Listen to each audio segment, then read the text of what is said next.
फसल रे हो बा फूल गछरे प्रयोग करुथिबा एई सोरिष पिडिया अन्यतम मूल्यवान जैविक सार। सोरिषरू तेल बाहरिला परे ताकू सोरिष पिडिया कहिथांती। एथिरे भरपूर मात्रा रे रहिछि नाइट्रोजन, फॉस्फोरस, पोटास जेमिति कि zinc, sulphur, calcium, iron, copper, protein भलिया बहुत मात्रा रे काम करिथाय। ए गुंड पाली रे मिसई करी प्रत्येक गछरे देले बहुत सुंदर उपकार करिथाय। आ ताकू पचई करी लिक्विड फॉर्म रे देले सार अनुसार बहुत मात्रा रे होइथाय।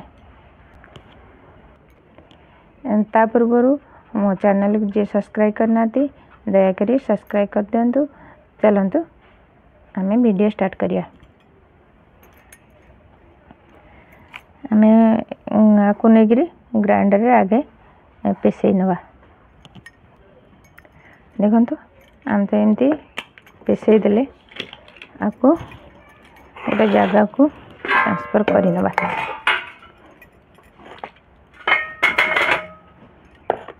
आमे 250 हिसाब रे आमे प्रस्तुत करछे।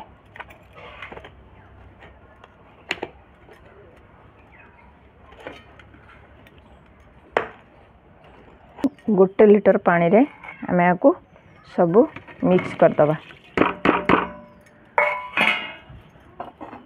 आकु 4 दिन पाइकी पानी रे पकेकी रखी दबा। सखाळे संध्या बेले 4 दिन पर्यंत एमती आमे टिके फेंटी दउथवा। आमे एमती घोड़े की रखी दबा 4 दिन।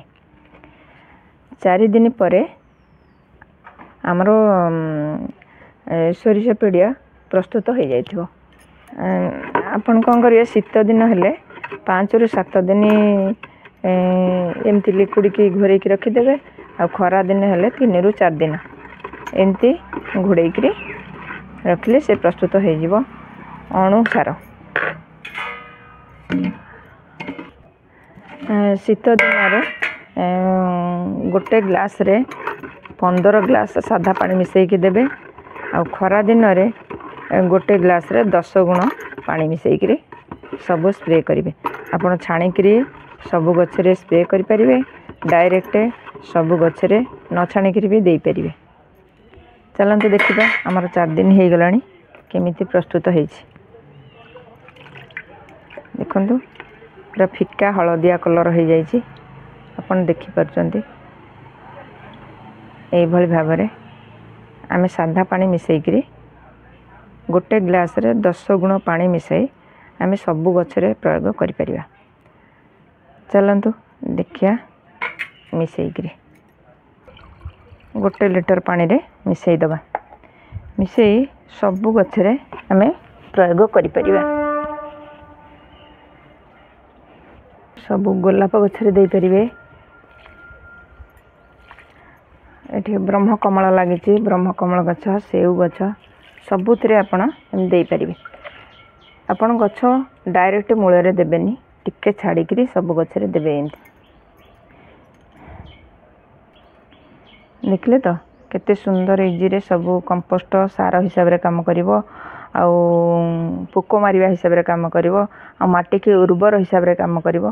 देखले तो केते सुंदर इजी रे हे गला। एथरा आपण माने करी करी एंती गछरे दियंतु। एथरा गछ लगाउतांतु, भलरे थांतु। आउ एक नुआ वीडियो नुआ टॉपिक सहित आसीबी। रहिली। जय जगन्नाथ। Thank you.